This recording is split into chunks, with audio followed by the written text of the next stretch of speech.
Thank you so much for coming out tonight. I'm so excited to be launching Jenny Brown's book, Without Apology. We have copies of the book available for sale over there. We also have beer and wine. Please go help yourself. I'm so excited to announce this panel discussion tonight. We have some incredible speakers. I'm going to quickly introduce Nona, who will be moderating the discussion, and she will introduce the rest of the panelists. So Nona Willis Aronowitz writes about sexual politics and reproductive rights for publications like the New York Times, The Cut, Elle, and Vice. She's working on a book with Plume called Bad Sex about the unfinished business of the sexual revolution. She's the author of Girl Drive, Crisscrossing America, Redefining Feminism, and she's the editor of 2 anthologies of her mother Ellen Willis's work, Out of the Vinyl Depths and The Essential Ellen Willis, the latter of which won the National Books Critics Circle Award for Criticism. So over to Nona. Hi, can you hear me? Is this okay? I'll try to project. Hi, thanks for being here to celebrate Jenny Brown's excellent, readable, and exhilarating book. It's hard to sort of to have the right balance of gravity and also readability when you're talking about abortion. You want to strike the right balance, and I really feel as if this book does that. So we're going to have the guest of honor talk first, a little bit about her if you don't know. She was a leader in the fight to get the morning after pill over the counter in the US, which I remember was pretty ugly. And she was also a plaintiff in that lawsuit. She's the co-author of Women's Liberation and National Health Care, Confronting the Myth of America. She was an editor at Labor Notes magazine, and while she was there, she co-authored How to Jumpstart Your Union, Lessons from the Chicago Teachers. She writes, teaches, and organizes with the feminist group National Women's Liberation, and is the author of Birth Strike, The Hidden Fight Over Women's Work, and of course, Without Apology. Next, we're going to hear some background on the history from Fahmida Azad. She's also a member of the National Women's Liberation. She's a member of the National Women's Liberation and its Women of Color Caucus. She's an interaction designer with a background in teaching and social advocacy work, particularly with professional experience working with survivors of human trafficking domestically in the US. Her approach to design is through an intersectional feminist perspective focused on centering the narratives, experiences, and expertise of underrepresented communities, particularly women of color. And fortuitously, even though she's based in Copenhagen, she happened to be in town, so we're extra lucky to have her. Next up is Lillian Cicerchia. She is a member of New York City for Abortion Rights and a PhD student in philosophy at Fordham. And she does research on the relationship between capitalism, social group oppression, and democracy.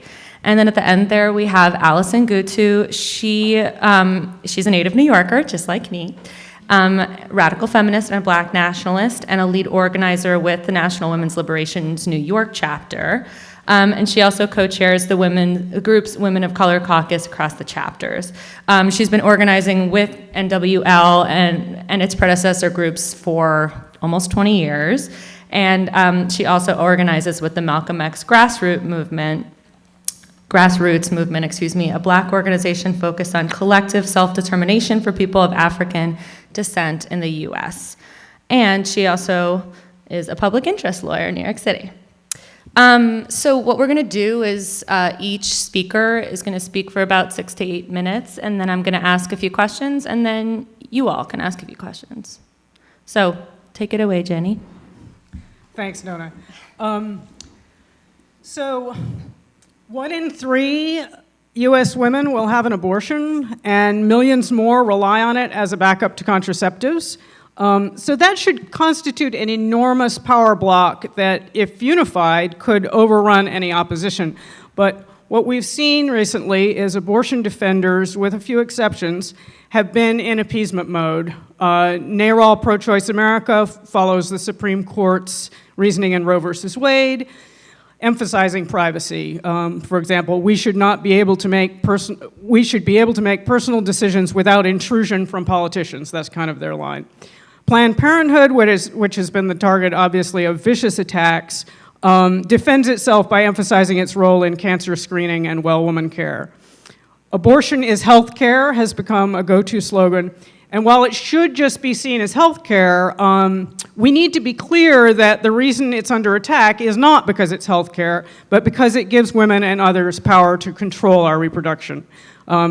And obviously, people who don't identify as women, trans men, and others get abortions too, so abortion rights are for anyone who can get pregnant.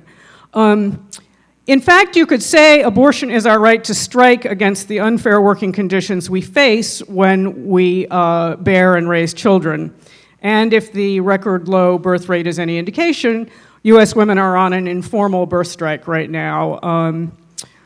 And that might indicate why the establishment is moving to further restrict abortion and contraception at this point in our history. This isn't the only way things can go. In Europe, when the birth rate dropped, governments came in with more support like universal child care, family allowances, long paid leaves for both parents. But in the US, the elite are determined not to pay for work that they can extract from us for free. So instead, we face an obstacle course of increasing difficulty and expense anytime we try to access abortion, birth control, and even basic sex education. So that has resulted in a high unintended birth rate in the United States. It's twice the rate of countries that have good access to abortion and birth control. So how do we get to this point with partial wins in some areas but going backwards on abortion? The young radicals who started the women's liberation movement 50 years ago and created its successful strategies and theories did not expect that women could be free with capitalism intact. Many had already risked their lives in the civil rights and anti-war movements and in the New Left. And women's liberation pioneers said that what started them on the path to an independent movement was the positive example of black power. In some cases, they remember an explicit instruction to whites in the civil rights movement to go fight your own oppressors, and they thought, women should maybe fight men. And then most saw women's liberation organizing as recruiting a new constituency to the general movement while creating an independent female power base to make sure that all the rhetoric about equality and freedom for all actually included women. Well, I think we can say with 50 years of hindsight that they were right, that women's freedom cannot be won without confronting the power of employers and the rich. The movement made important strides, but it did best in areas that didn't cut too deeply into the prerogative of capital and employers. In that category, we could call it column A. We have made progress on appearance and dress codes, integration of all male spaces and workplaces, men doing childcare and housework, although we have a ways to go on that. Better sex, you're going to be writing about that. More equal divorce and educational equality. The areas where we are stuck or going backward, call it column B, are those that require capitalists to cede control or cough up resources. So equal pay, public child care, paid family leave, and conditions like universal health care and living wage jobs that allow women economic independence from men. In fact, half of our progress towards equal pay has been a result of men's wages dropping to meet ours, which was not the intent of a demand for equal pay. Well, the birth rate was quite high in the 50s and 60s. We had a much longer post-war baby boom than any other country. And parts of the establishment became worried about overpopulation. And as you'll hear from Fahmida, the women's liberation movement took advantage of this split in the power structure, winning the legal right to most abortions, first in New York State and then with Roe in 1973. But due to the fall in the birth rate, which first became visible in the mid-70s, abortion and birth control have moved from column A, things that don't greatly impinge on the prerogatives of capital, to column B, things that do, because population growth is an important element of economic growth. Ever since then, parts of the establishment have been trying to abolish these rights that we've won. And so that means that on top of the vigorous opposition we faced in the 1960s, feminist advance now requires a confrontation with the power of capitalists over our reproductive work. In other words, the power structure could accommodate our demands on abortion when birth rates were already quite high, but as they have dropped, they're coming for our reproductive rights. They want our reproductive labor, and they want it cheap. And for a long time, they've been getting it cheap while we face a crisis, and that's resulted in this lower birth rate. So is it enough to say abortion is an economic issue? Nation writer Katha Pollitt writes that abortion allows women, quote, only to have children they want and can raise well, unquote. There's a problem with defending abortion this way, as both Red Stockings and reproductive justice advocates have pointed out. It suggests that the solution to our economic struggles is to just not have kids, right? But this is just one more way that we are expected to accommodate ourselves to an economy that stovepipes all the good things in life to the top 1%. Yet this is the only solution that the Democratic wing of our political elite is willing to contemplate in response to the disaster that their policies have made of family life. So universal child care and health care would require a redistribution of wealth from the rich to the rest of us. So they're trying to keep that off the table and instead propose tiny incremental benefits like vouchers, tax rebates, and means-tested programs that we're familiar with. And then the Republican program looks to be forced pregnancy. We do have immediate opportunities in the United States right now to move feminism towards bolder, more universal demands. And we can talk about that more, but I'll just say a couple. For example, for 4 decades, feminists have been trying to defeat the Hyde Amendment restrictions on federal abortion funding as a way to expand abortion rights. But with the growing demand for Medicare for all, we have a chance to win health care for everyone, making sure full reproductive rights are included. And that's a lot more inspiring than, once again, trying to get Congress to include abortion in Medicaid, which is a means-tested program that leaves a lot of people out. And on average, abortion costs about $530 in the United States. So most people have a lot of trouble coming up with $500. Just as it's connected to questions of class power, abortion also cannot be isolated from the fight against white supremacy. Loretta Ross of Sister Song attributes the sharpening of abortion attacks to, quote, racist fears triggered by the decreasing percentage of white children born in the United States, unquote. She points out that this means white women in particular are the focus of intense pressure to procreate, perhaps most visibly in conservative religious communities. And then under Trump, this motivation has become much more obvious, adding a racist layer to 30 years of establishment complaints about slowing birth rates and aging populations. So restrictions on abortion and birth control are interwoven with the sex, race, and class agenda of the power structure. If white women understand that we are a special target of white supremacist population schemes, we'll be more likely to fight alongside women of color against our common oppressors, rather than seeing ourselves as privileged helpers of the oppressed with all the delusions about our freedom that implies. In US polls, a consistent 20% think abortion should be illegal in all cases, and then another 30% express various versions of moral disapproval and support for restrictions. I think with a fresh feminist angle showing how restrictions on abortion and birth control are about keeping our reproductive labor cheap, we have a chance to reach additional women. If we connect our right to refuse reproductive labor to our demands for improved reproductive working conditions, including the provision of childcare, health care, paid leave, and shorter hours, just for starters, we can move people on this issue. Many women have only been exposed to an elitist and anti-people feminism of the 1%, whose answer to our economic struggles is that any problems you have supporting and raising your kids are your personal responsibility. After all, you had a choice. Lean in. But pro-woman feminism says women aren't dumb or brainwashed for having kids. It's important, difficult work needed by the whole society. The pro-woman line says that the only thing women need to do differently is struggle collectively where we've been struggling individually. If we join together, we can win better working conditions and more freedom, both on the job and at home.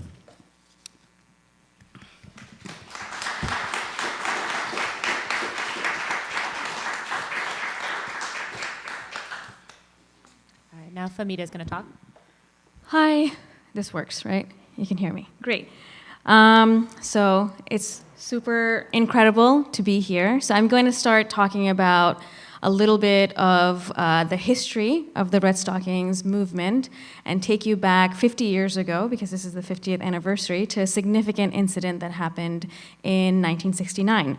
And this was the 1969 Red Stockings abortion speak out. So this is what happened. So I'll take you back to this specific incident. In a New York City Health Department auditorium, a panel of male psychologists, doctors, clergy, lawyers, and one nun, they were debating exceptions to law forbidding abortion. So altogether, this was a panel of 14 men on a panel and one woman who was a nun, and they were discussing, questions around when it would be okay for a woman to get an abortion. So these were questions like, maybe it's okay for women to get an abortion if there's an instance of rape, or if there's danger to the mother's health, or if the woman already has 4 kids. So they were sitting around at this hearing, and then all of a sudden there was a disruption. And there was a shout that came up from a woman in the audience who yelled out, "Now let's hear from the real experts on abortion. Instead of wasting more time talking about these stupid reforms, repeal all abortion laws." Another one shouted, "We've waited and waited while you've held one hearing after another. Meanwhile, the baby I didn't want is 2 years old." More women stood up and they objected and they began to testify. And they began to ask questions loudly, like, why are 14 men and only one woman on your list of speakers? And she's a nun. So that day in 1969, the women distributed a flyer, and I think it's worth reading out loud what was in that flyer. The flyer said, "We say the only real experts on abortion are women. Women who have known the pain, the fear, the socially imposed guilt of an illegal abortion. Women who have seen their friends dead or in agony from a post-abortion infection. Women who have had children by the wrong man at the wrong time because no doctor would help them. Any woman can tell you abortion laws are sexist laws made by men to punish women. So repeal all abortion laws." So this was significant because this was a public breaking of the silence around the topic of abortion. And this public discussion and the gathering of women's real-life testimonies, which went into the actual conditions that warranted an abortion in the first place, which is essentially an unwanted pregnancy, got us the abortion rights we won at that time. And this movement brought hundreds of thousands of people into the streets. And the women who started this disruption, which was an action group within the New York Radical Women Group, took the name Red Stockings. So that's where this began.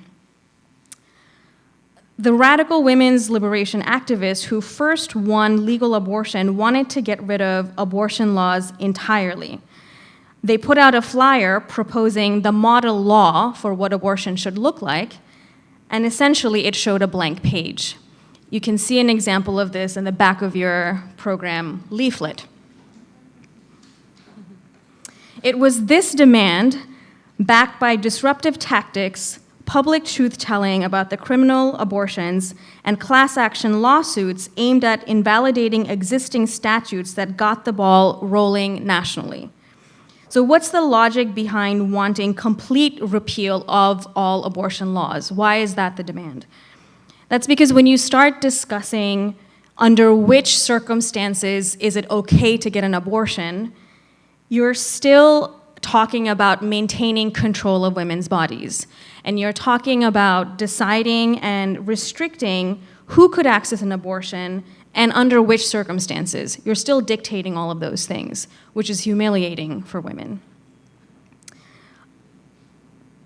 Under current conditions, even now, the conditions are so oppressive, sometimes settling for reform is tempting, because you might say any little win is better than nothing.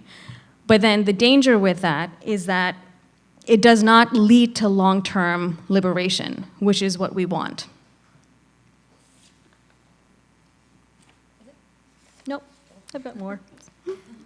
There's a particular quote that I really like that I'd like to share with you. The fact that we're so tempted and kind of enticed by short-term solutions is in and of itself a little bit of a measure of our present oppression. And the quote is, "A chain of aluminum does feel lighter around our necks than one made of iron, but it's still a chain, and our task is still to burst entirely free."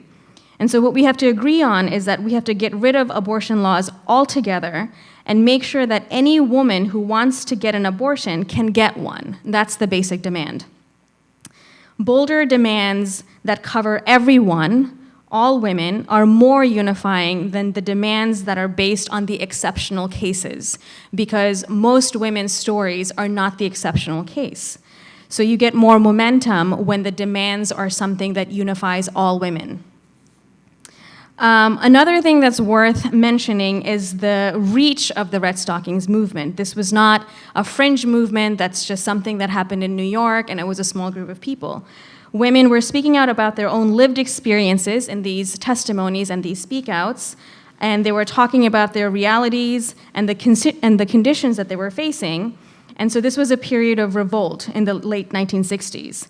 And it was the start of something very significant, which had wide reach. The Red Stockings New York inspired the Scandinavian feminist movement, and they even took the name Red Stockings. That's what they're called today.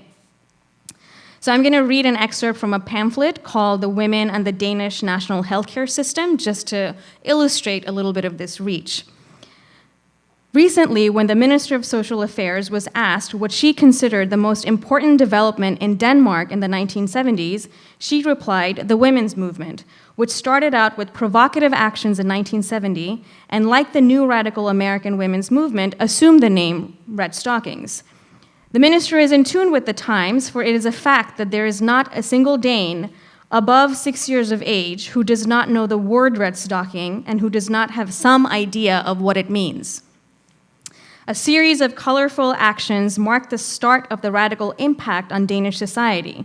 While the traditional women's movement continued its work on councils and commissions, the Red Stockings took to the streets and demonstrated. In April of 1970, a flock of women marched through Copenhagen to Town Hall Square, where they tore off stuffed bras, fake eyelashes, and other female paraphernalia, and dumped it in a trash bag carrying the words, "Keep Denmark Clean." I'll end on a little bit of personal reflections on reading the book.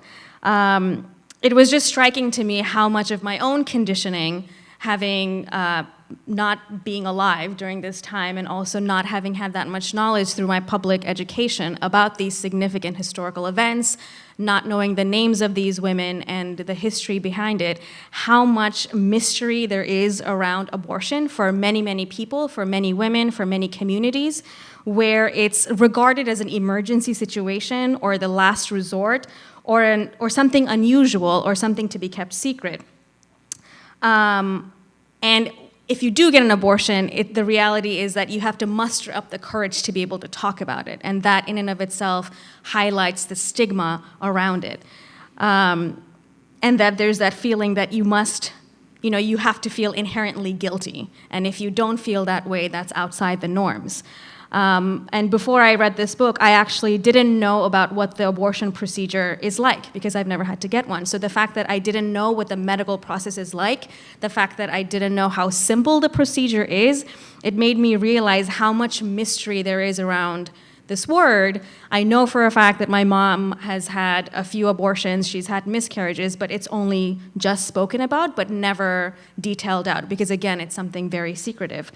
So just reading, flat out, what is the process? What's the procedure? How long does it take? It made me feel that I was robbed of information growing up, and in my 30s, I'm discovering something that I should have known or should have learned about as a teen, probably, if not younger. So I'll end on that.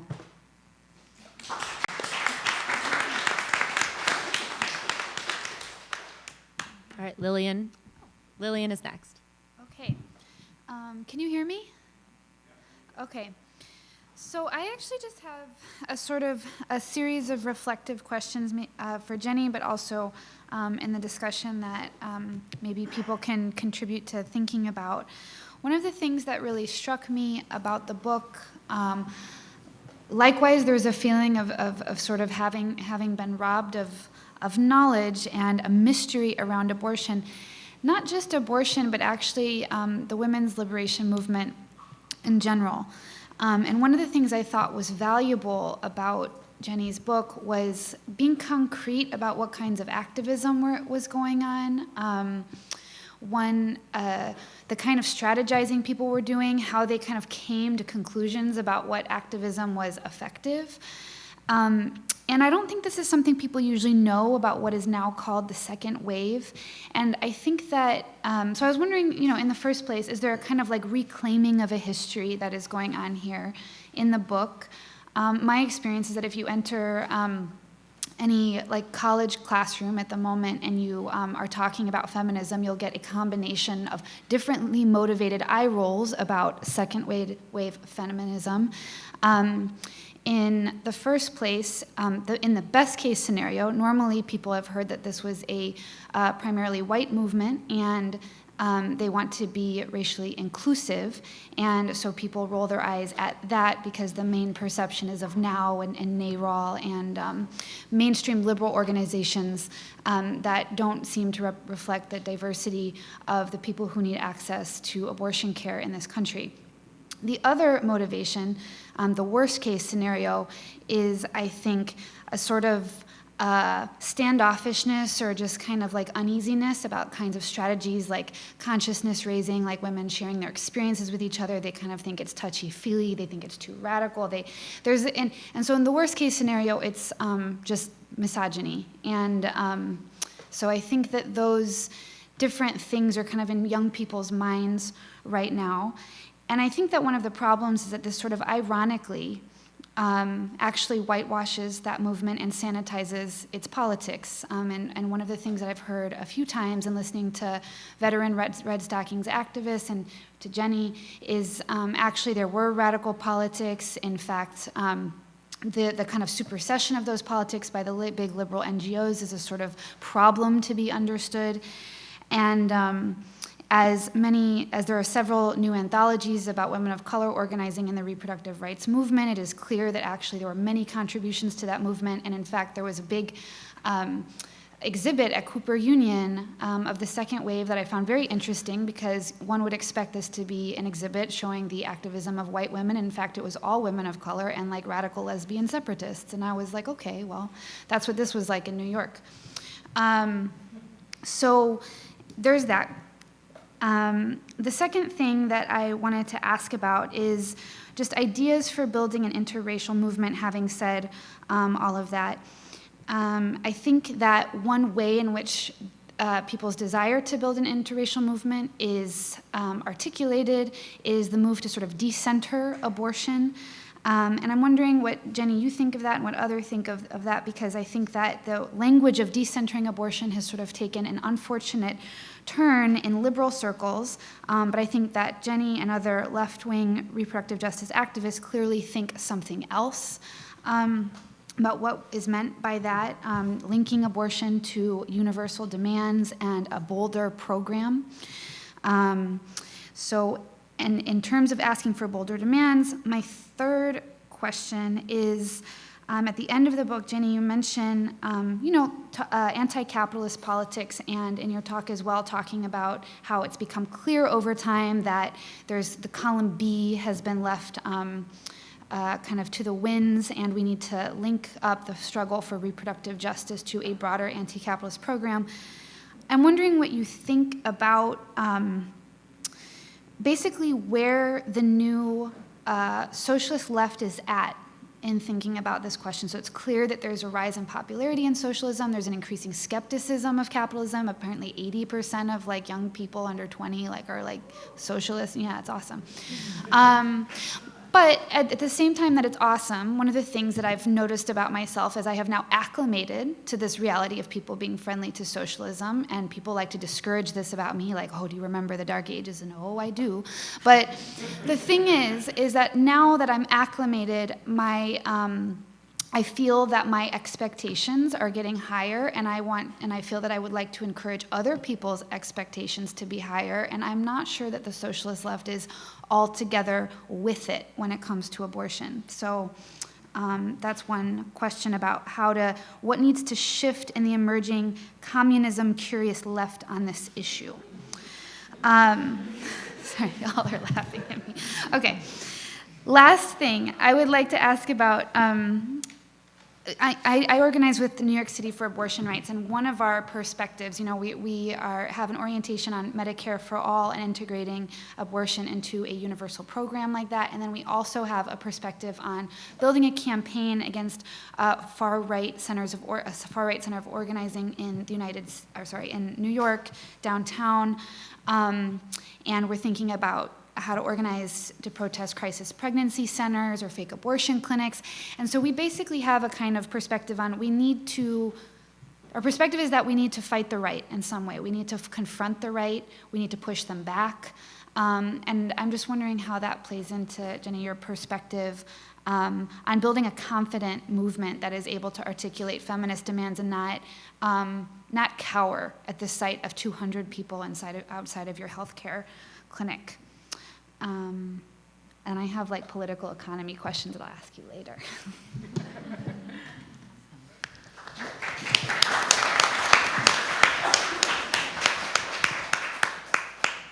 And last we have Allison. Hi. So great. Thanks everyone for being here on a rainy night. You all look beautiful.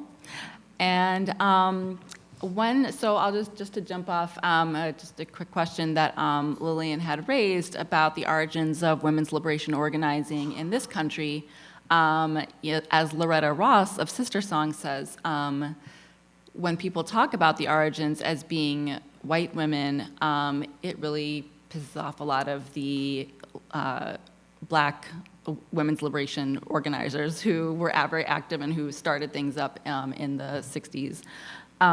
So just to say that as an organizer, we definitely look back to people like Frances Beale, who started the SNCC Black Women's Liberation Committee, and to Zahara Simmons, who was also an organizer, a lead organizer in SNCC, the Student Nonviolent Coordinating Committee that was part of more of the radical arm of the civil rights movement, and who started perhaps the first anti-sexual harassment policy in her field organization, and all the black women in that organization alone, who inspired continuing black women liberation organizers and who inspired white women liberation organizers as well by insisting that as white people, that white women should fight their own oppressor. In whatever form that looked like, whether as workers or as women, and a number of organizers took that very seriously in organizing a number of women's liberation organizations in this country that took off. So that's just a small piece of the history. There are many other ethnicities and many other women's liberation organizers that I am still learning about. So that's one thing, but. As part of that history, let me say what National Women's Liberation is and what the Women of Color Caucus is. So National Women's Liberation is a new group with old roots. Our group is 10 years old this year. We launched in 2009, and we have chapters in New York and Florida, and fledgling chapters in Seattle and a couple of cities in the country.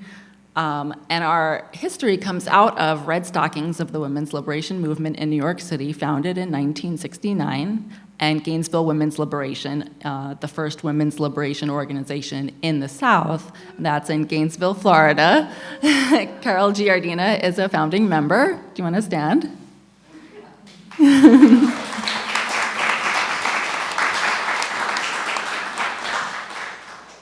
1968. Don't let anyone tell you that women's liberation started in the 1970s. So as women's liberation, our goal is to revive the women's liberation movement and make it a movement that puts male chauvinism on the run again, and that is a movement that cannot be ignored. So whoever is in office, whatever is happening, in the world, it's not an electoral movement. It's a movement that should be visible in the streets every day, every household, media, whatever, that cannot be ignored and has that power because of how widespread we are and how much we cannot be put to the side.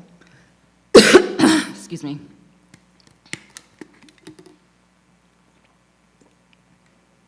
So our priorities are organizing for full reproductive freedom for women, including abortion, and also for an overthrow of the double day, meaning the work day that women do paid outside of the home, and then coming home to a second or third shift of whether that's childcare, housework, caring for elderly parents or sick family members, all of that is the unpaid care work that still falls on the backs of women. So I'll go into some of our strategies for that. Our main strategy for making these changes is what was alluded to before, which is consciousness raising. Consciousness raising is a radical weapon. It's a tool that was developed in the women's liberation movement, but has its roots in tell it like it is from the civil rights movement, in speak pains to recall pains from the Chinese Revolution. And so it's a practice of setting a particular question and going around the room and examining it as scientific data, mining the data from women's experiences, our lives, things that we may not think about as being political but personal. So abortion, for instance, reproductive health care access, reproductive health care and access, sex, any number of things that we may not think of as being political, and looking at the similarities and differences and getting deeper on where is our oppression coming from, what are our experiences, how can we fight to make those changes, who benefits and who pays. Our organization has a Women of Color caucus. We understand that organizing women of color is central to organizing women.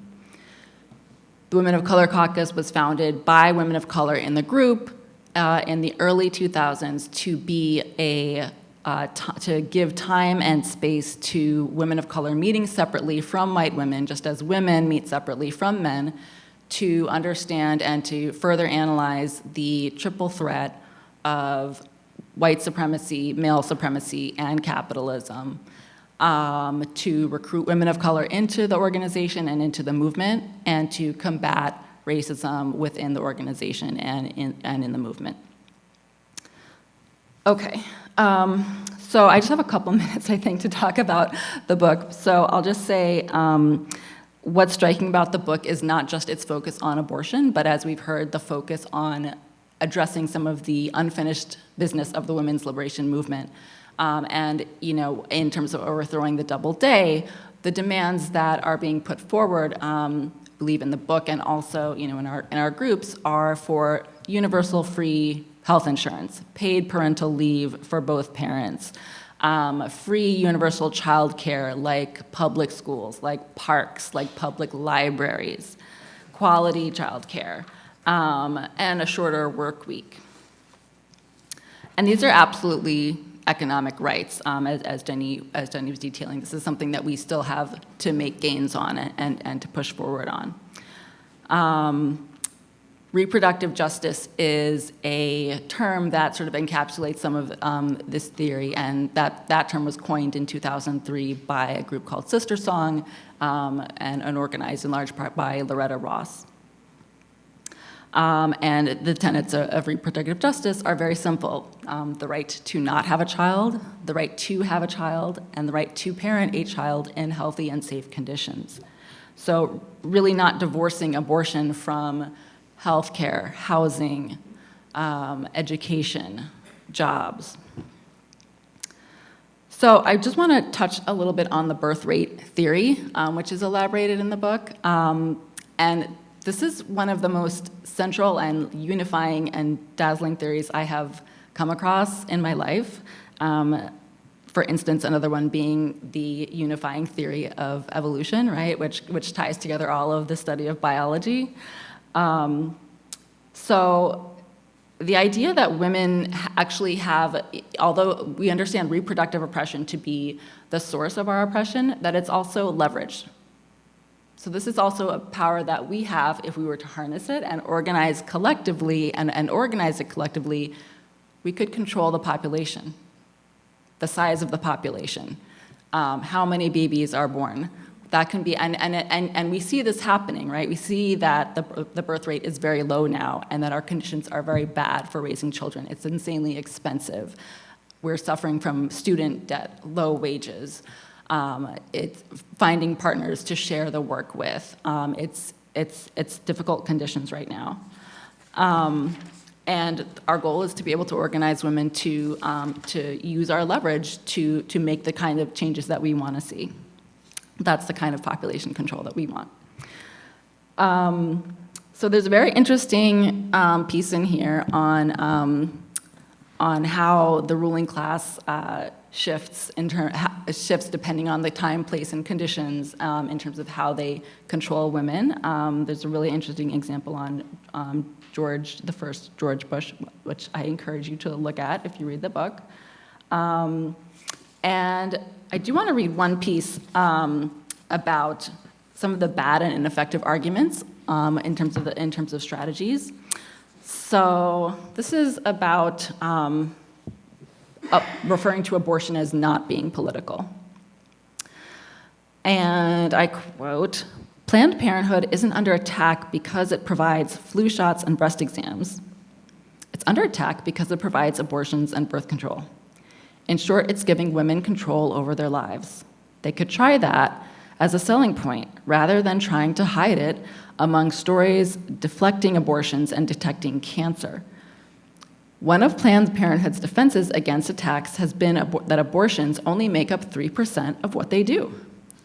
One woman, Amanda Duarte, tackled this claim on Facebook, writing, "I don't care if Planned Parenthood provides nothing but abortion services. I don't care if it's a 1-million-story abortion super park with abortion water slides and an abortion electrical parade. Abortion is legal. If I read one more, quote, defense of Planned Parenthood saying it's not just abortions, or only 5% of what they do is abortion, and abortions aren't federally funded, I'm going to abort myself." Abortion is not tragic. It is a right. Demand it, fight for it, and for the sake of the women who have given their lives to defend it, stop apologizing for it. So Jenny writes, the post went viral, and perhaps this suggests that women are fed up with this defensiveness and would like to see the well-compensated representatives of the movement, Planned Parenthood and NARAL Pro-Choice America, start to boldly defend abortion on feminist terms.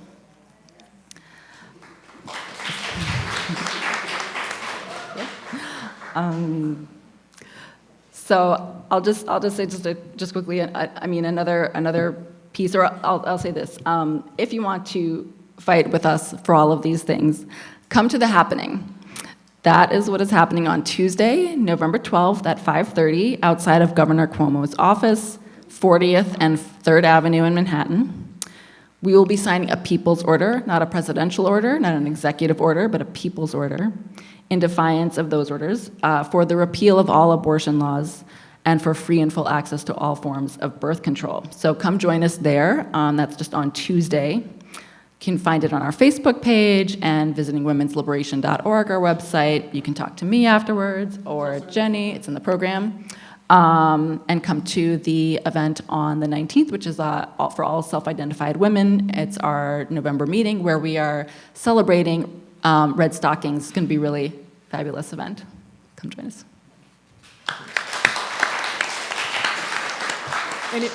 And if you're interested in National Women's Liberation, or if you're a woman of color and are interested in the Women of Color Caucus, please sign up on our sheet. Carol's gonna pass it around. Thank you. All right, thanks everyone. So it's 8:04.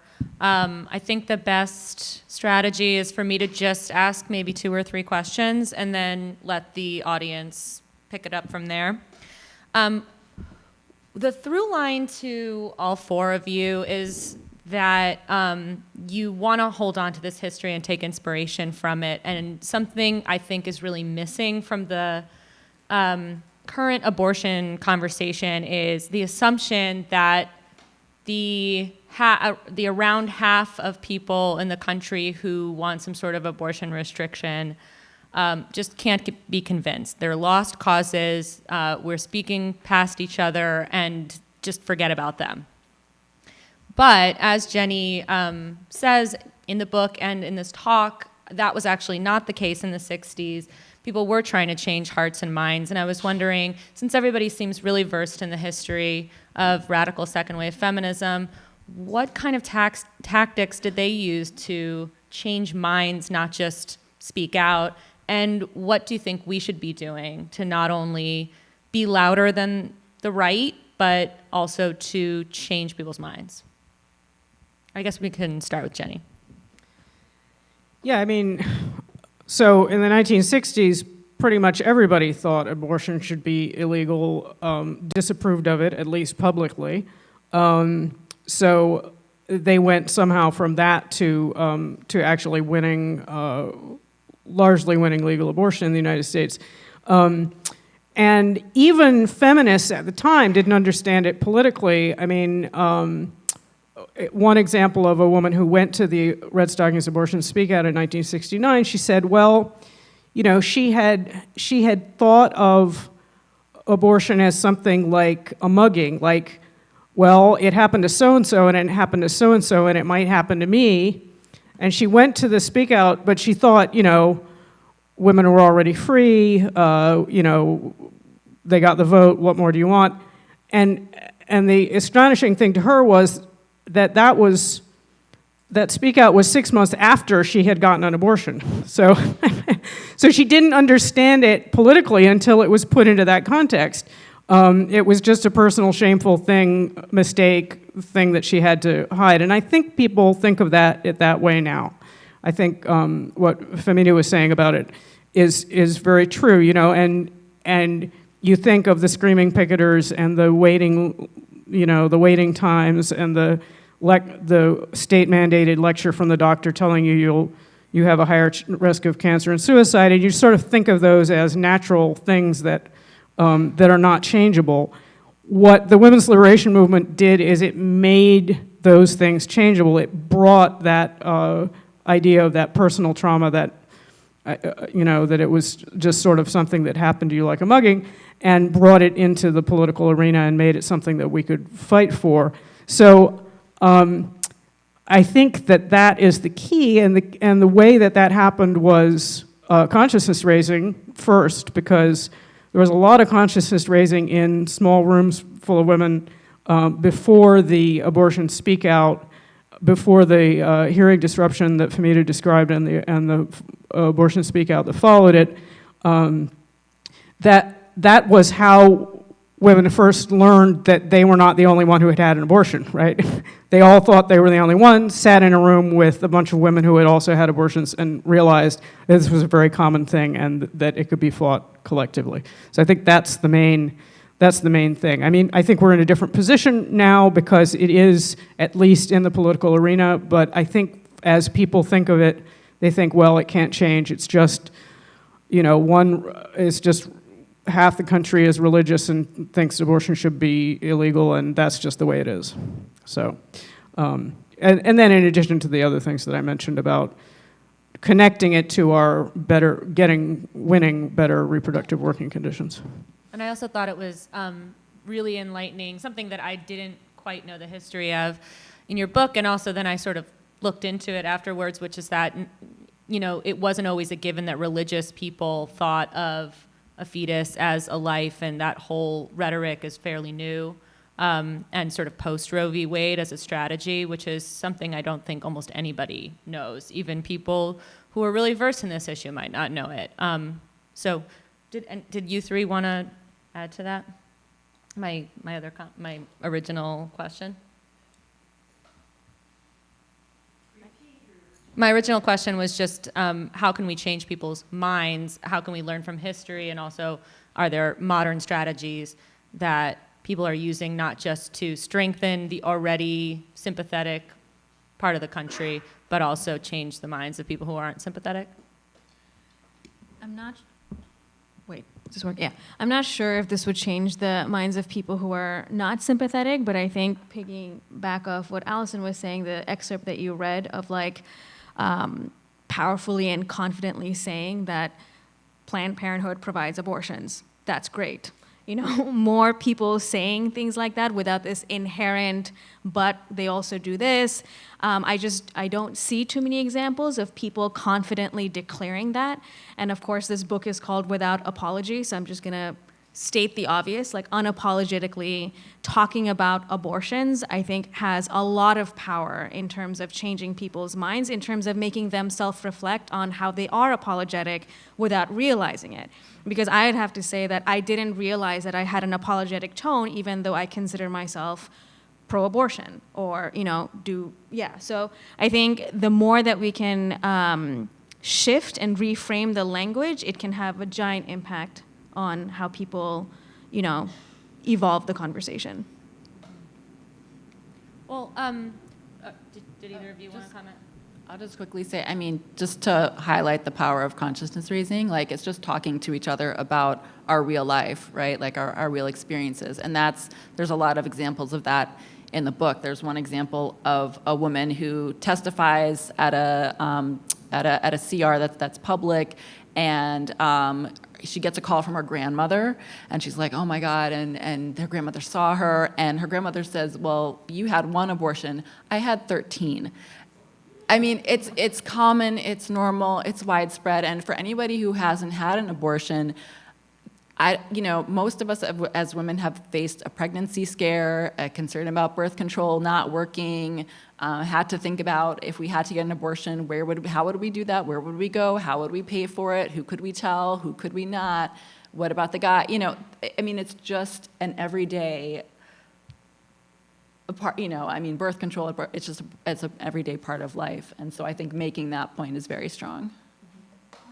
So I think that I'm actually interested. I think that the consciousness raising aspect to it is very powerful, and I think it was really important what, I forget who said it, about what would give people the confidence to speak out and be unapologetic, to start putting some moral pressure on organizations like Planned Parenthood to defend our interests. I also think that crisis pregnancy centers, in terms of a strategy, I think that there's kind of revolving conversations amongst organizers in New York. I think that we have to be in front of these and picketing these, and we have to start trying to find ways to kick them out. I also think that we need to defend our clinics. One of the things that just makes me outraged about the current state of the abortion rights movement is that the right is understood by both Planned Parenthood and large swaths of the sort of liberal world of thinking about abortion as entitled to be in front of our clinics. Sometimes when new posts go up on Facebook and I look at what is going on in North Carolina, the horror women have to walk through to go to their healthcare clinic, it's the fact that this has become so normalized. Those are our healthcare clinics, and there's a debate about this on the left. About how to deal with the right outside of clinics, but I think what's increasingly clear is how entitled those people feel, and how entitled that they're being allowed to feel by the political establishment.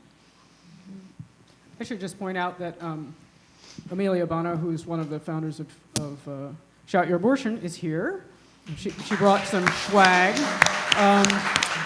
And this was an extremely effective way of starting to talk to each other about our abortions, just tweeting about them. So, and thousands of people testified, and so that just breaking through that is incredibly important. Yeah, absolutely. Shifting gears for a little bit, because I just want to make sure you guys get to speak. I wanted to ask about sort of the philosophical and economic implications of birth control and how it enters the discussion.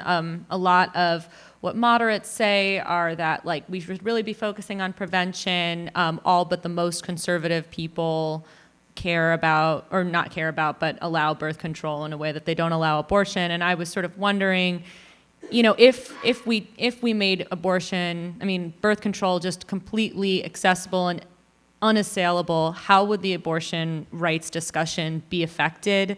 And particularly, Jenny, I would love for you to tell us some lessons about the morning after fight that you fought a decade ago. Yeah, so from 2003 to 2013, I and Allison and other people who were involved in this fight to get the morning after pill over the counter, you had to get a prescription for it, which is kind of hard if you start on a Friday night, and it's most effective the sooner you take it, getting a prescription, getting it filled.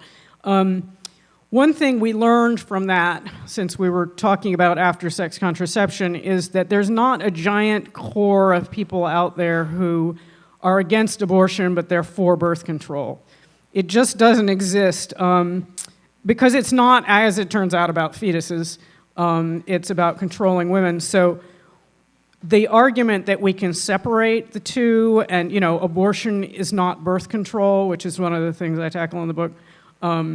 This line that abortion is not birth control is designed to, maybe we can save birth control and as we lose abortion. That is not historically how it's happened. Abortion and birth control were outlawed together in 1873 after 100 years of being legal.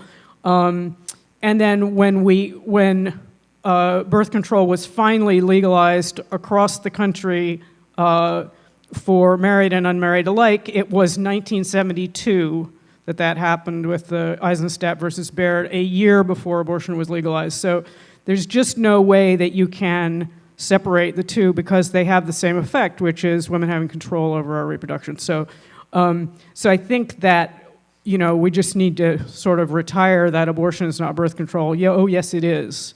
And we need all of the different things. Now, if we had perfect birth control, we still might need abortions because your conditions might change after you got pregnant intentionally. So I think we'll always need abortion.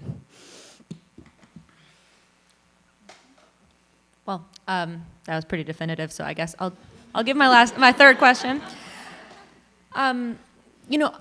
Pretty much all of you mentioned the economic factors that go into abortion, and how it's so connected with healthcare access and good jobs and free childcare and things like that. But one thing I was curious about was interrogating the family structure that we have right now. I mean, that was a big thing in the late 60s with radical feminists of sort of questioning whether the nuclear family made sense, even with all of this stuff, even with perfect childcare and, unionized workplaces and all of the things that we're all asking for.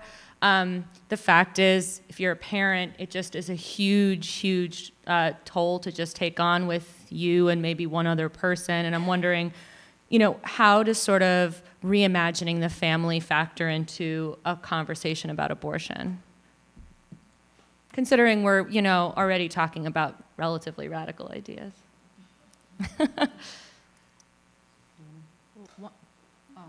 One thing that comes to mind, it hopefully it speaks to the question, but I don't know, just in terms of imagining a society that even if there was nuclear families are common or whatever, there's a testimony that I think of from a woman in our group who talks about, she's a doctor, and she talks about the hardest thing is not treating somebody who's terminally ill during my workday. It's coming home and having to decide what to make for dinner. And she says, I want there to be places where you can go and there's food and it's free and the kids can go and it's just there's free breakfast and lunch in school, right, in New York City. But we just think everybody goes home after school. What if there was robust after school, right? Kids are not just two people's responsibility. Kids, elderly adults, all of us are the responsibility of the entire society. And what if that was part, after school, after work, whatever, there's other ways for people to live. Until she said that did not even enter my mind of a way that you could just organize a society. I think that it's high time that feminists started making critiques of marriage and the family again. I think that rejecting these critiques or thinking that they're passé is a sort of form that anti-feminist misogyny has taken for probably about 30 or 40 years now. And I I think that just one way to think about it is that the way that the labor market makes people dependent on it, that the labor market cannot and will not absorb everyone, and people who can get pregnant are going to have a particularly vulnerable relationship with the labor market. So people have to organize kinship structures and families around the people who have the best chances of competing on the labor market, and that person will vary depending on the constraints of the social group involved. But basically, because the family becomes a rationale for workers to accept capital's demands, I have to support my family, it justifies individual competition, and it can become a constraint on collective action. And in general, because the family plays this role of supporting people outside the labor market and performing reproductive labor, it is seen as the social body that is responsible for that reproductive labor, and that kind of moralistic way of looking at the family is so naturalized in the society that people don't even notice it, but it is basically the justification for a whole host of racialized forms of misogyny that have justified diminishing the living standards of the entire working class in this country for decades. So I think we should definitely talk about the family.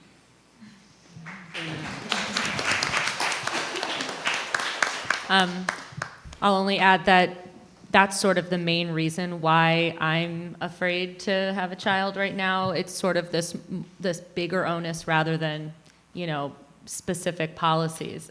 So that's why I asked that question. So I think we can take a few questions. Does anybody want to ask the panel anything? Yes, in the back. Oh, sorry. Yeah, wait for Anne for a second. Thanks. So looking at the history of the discourse of family planning and abortion, at some point the fetus became a moral subject. And I don't know whether that was in part due to more advanced technology, the ability to visualize the fetus with the ultrasound, whatnot. But I'm wondering if you have any thoughts on, how this became such an effective argument against abortion. And relatedly, as an activist, what we can do to counter arguments from people who would consider themselves to be progressive yet are anti-abortion. I mean, we've seen the emergence of these pseudo-feminist groups like Feminists for Life, who would take up many feminist issues, but consider abortion to be an abomination. Obviously, it's not productive to talk to people as if they're operating under some kind of false consciousness, like they're totally delusional. You can't say, oh, you're a handmaiden of a patriarchal, horrible capitalist order. But wondering if you had any thoughts.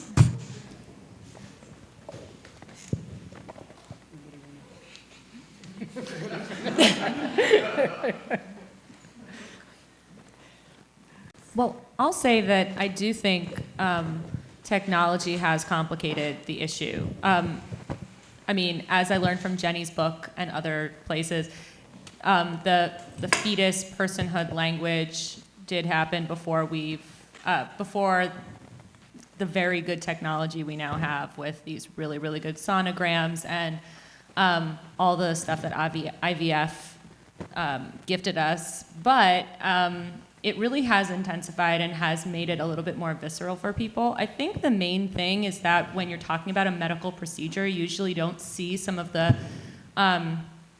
grisly details. Like any medical procedure, whether it has to do with a fetus or not, it doesn't usually lend itself to to palatable images.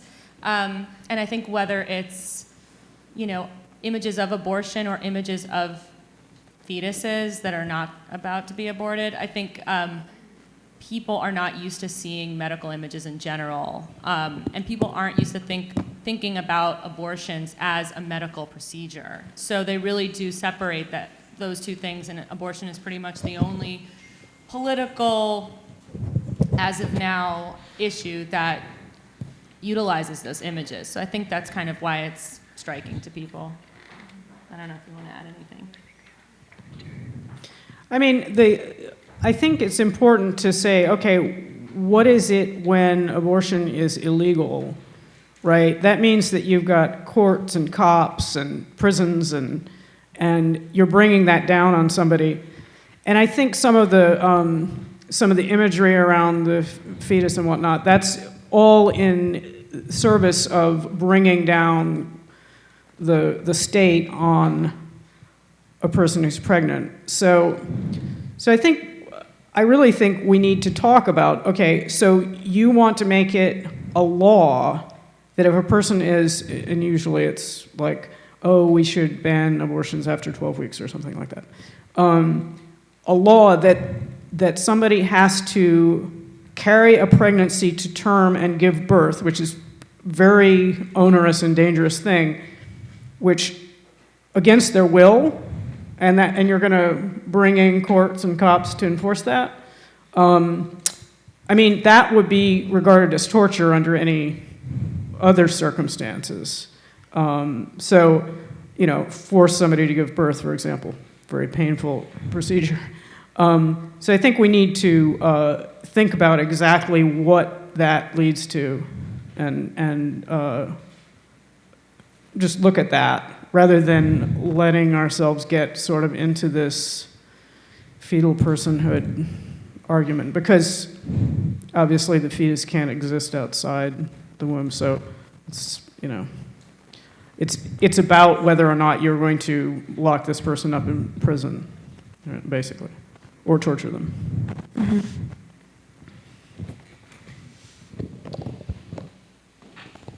The woman with the yellow shirt. Okay, hello. So I guess I really, really appreciated and identified with what Lillian said in terms of like the comments around how the women's liberation movement is sometimes whitewashed in the way that we know it and understand it, maybe growing up. And I used to work in higher ed, and I remember feeling really frustrated when I talked to young people about the women's movement. And it was almost like it was like the only civil rights movement or like social movement that they were like, they arrived at it with like skepticism and like already like critiques formed. And I was like, whoa, like, can you like learn about it first, right? And so I could see that there were stereotypes that they were already coming in with and arriving with, and I always thought that was really problematic. And I think sort of the idea of like, white feminism that brings up how, that there is sort of like whiteness that erases women of color in the movement. I mean, I don't think that that's obviously unfounded all the time, right? But also the way that sort of stands alone, sometimes without a historical understanding. And so I wanted for maybe to ask you all to delve a little deeper of like why you think that is, and why that history is erased, and just the women's movement in general is so, it's okay to criticize it, I think, more than like other social movements. Thanks.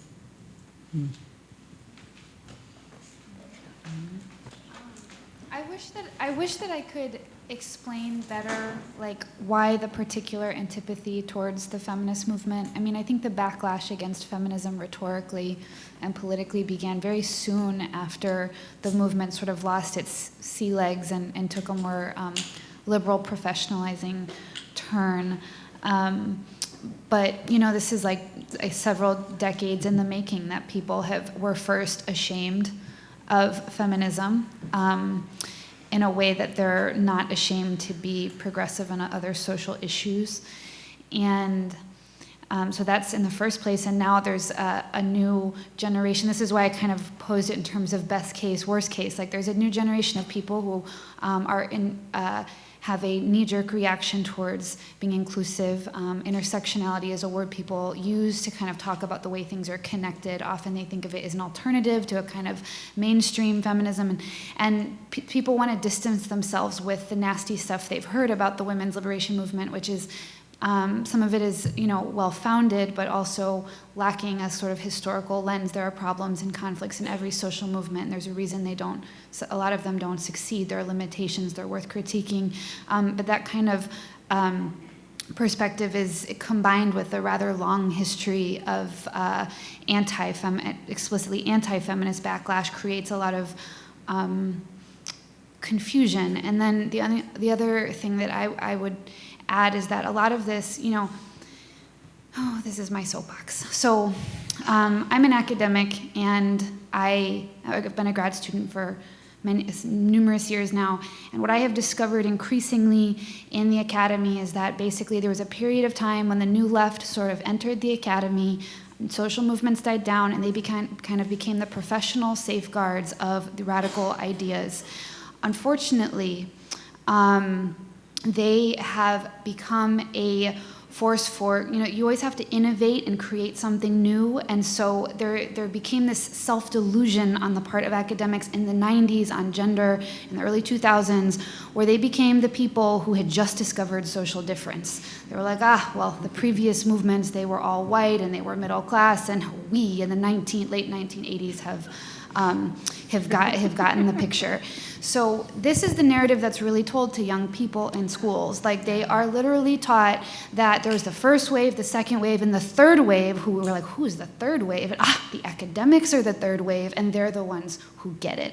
So this is something that I think really, really hinders a lot of young people's initial access and understanding to what feminism is about.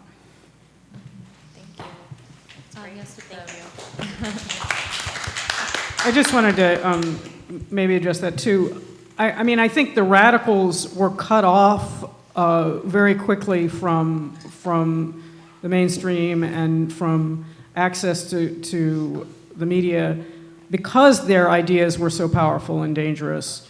And the establishment installed stars and leaders like Gloria Steinem to basically deflect the movement into a more liberal direction. So it's not a mystery that 50 years later we still don't know about the radicals that started the movement, including the black radicals that did that. It just continues the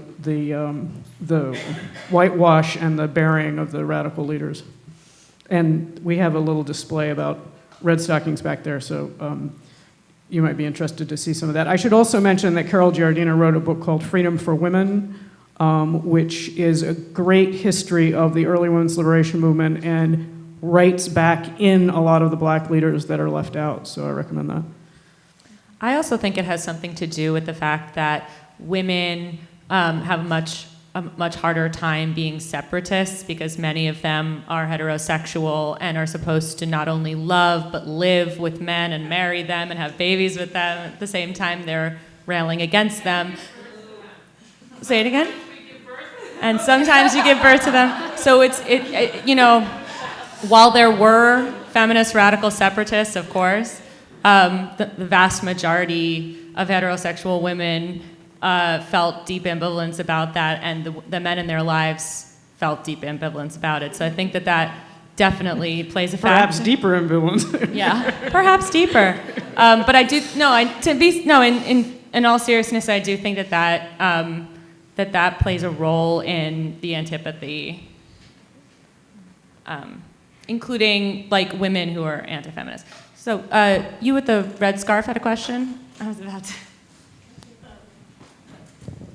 Thank you so much for saying the thing about academia. I feel also that the women movement sort of rushed into academia and got stuck there, and academia being like the gatekeeper of basically of patriarchal capitalism, the system as it is, and it provided completely new terms. So I'm also aware of the fact that, and I'm really grateful that you bring up back the word woman, which I think is sort of been erased a little bit because it's all about gender and queers and everything except there's few mention of women. And about the fetus and the technology, I think that there is a movement towards more and more isolating the womb and more towards even making the womb artificially, so the whole birth process can happen outside oh, women, who are they? In some kind of in dishes or something, so I see a lot of, and then there is also the new population reducing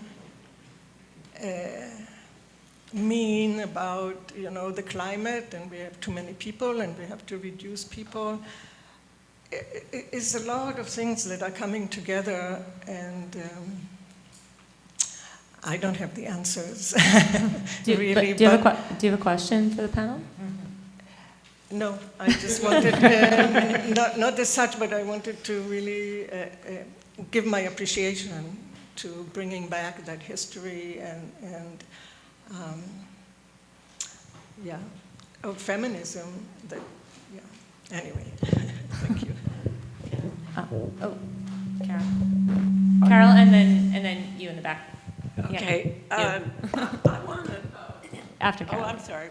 No. After Carol, okay. And then I guess that's the last question. How long does this go till?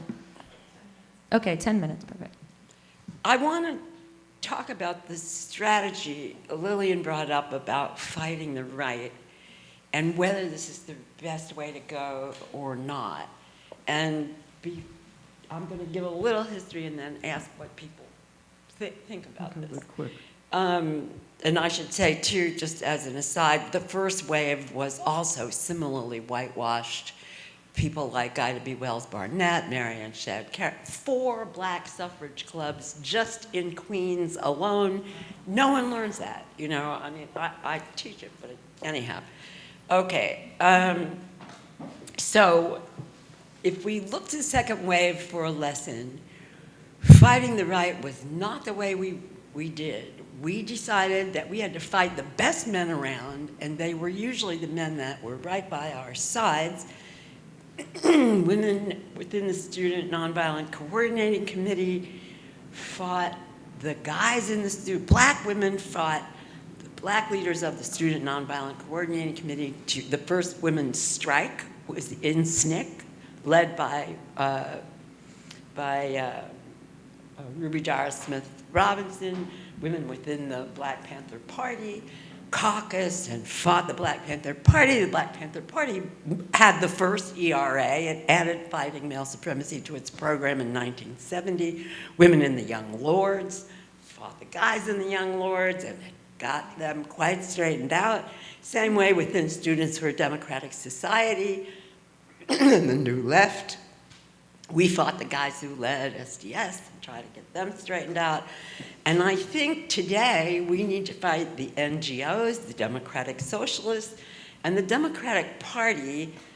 They are not our standard bearers, and we can't keep having the Democratic Party somehow be our standard bearer. They need to be attacked for the centrist anti-feminists that they are. They need to be dethroned as the standard bearers for feminism, women's liberation of any kind. So I think we really need to, I would say fighting the right is not the way to go, but let me see what I'm curious what other people, who gets the mic? Oh, hello. Hi. This is mostly about Jenny's book, but I'm happy to hear from anybody. Jenny, I just recently voraciously read Birth Strike and Without Apology. And the thing I was a little bit puzzled by, particularly in Birth Strike, was the discussion of the transformation or the dialectic or whatever you want to call it between population control measures and eugenics towards impoverished and disabled women and women of color in the US, and also population control measures or ideologies imposed abroad in the third world, and how that kind of got transformed into actually an exhortation to have more children. And like you can see that in other countries are encouraging women to have more children as, in fact, they liberalize. Like in China, in particular. But yeah, I was just a little bit puzzled by exactly how that transformation came to be. So I was wondering if you could explicate it a bit. Sure. So the ruling class in the 50s and 60s was panicked about population both here and abroad. You see it in ads warning about high crime rates, crowded cities, swelling welfare rolls, and abroad. But when you start to actually dig down into what they're worried about, they're worried about socialist and communist revolutions. That's the basic thing. So that's when they come running in with forced sterilization and birth control and in the third world. And in some cases, it's a land grab, like in Puerto Rico. That was very clearly the motivation. Take all the arable land, plant it with giant plantations of sugar, and then suddenly there's an overpopulation problem in Puerto Rico because everybody's been kicked off the land and people are not happy about that. So very much the overpopulation problem accompanies the revolution problem for the ruling class in the United States. So that's part, I think, of why it's so mysterious, why suddenly in the 70s and late 70s and early 80s, you stop seeing as much of that rhetoric. And in fact, now you've got people complaining that, for example, the Obama administration wasn't spending enough on birth control in the third world. So I think that's part of but the other thing that's going on is that populations have stabilized basically across the world. The only continent that has increasing population growth rates is Africa at this point. So, but you can still see in the US's formulation of their overseas population control policy, it mostly focuses on countries where they believe there's potential for revolution or, as they call it, terrorism. So if you look, it closely maps the list of countries that are hotbeds of terrorism. So it's still being used essentially in that way, and those days are not over. It's just more focused, and they're not as freaked out about some things. In China, the one-child policy comes in after Mao's death. The idea is that the gains of the revolution in terms of improving living standards are being, as they said, eaten up by the burgeoning population, so that people are not seeing as many gains.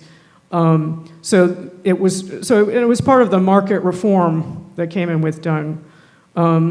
So now we see the Chinese government trying to encourage people to have more kids. First of all, they got rid of the one-child policy. And the one-child policy was never universal. It was one child for urban people, two children for rural people, and 3 if you were a national minority.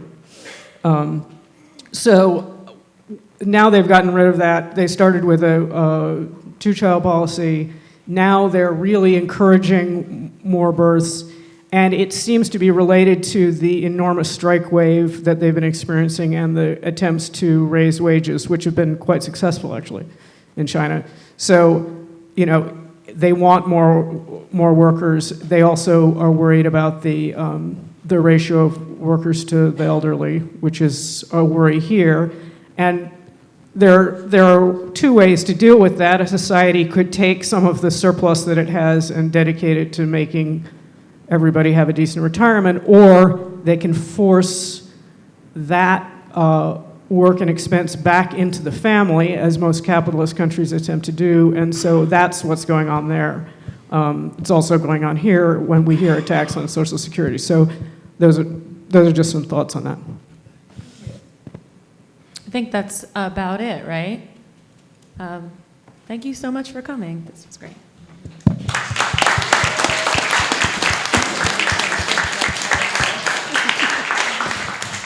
Thank you so much. Thank you, Allison, Lillian, Fahmida, Nona, Jenny. That was wonderful. Please buy a book, have some wine. Thanks so much for coming.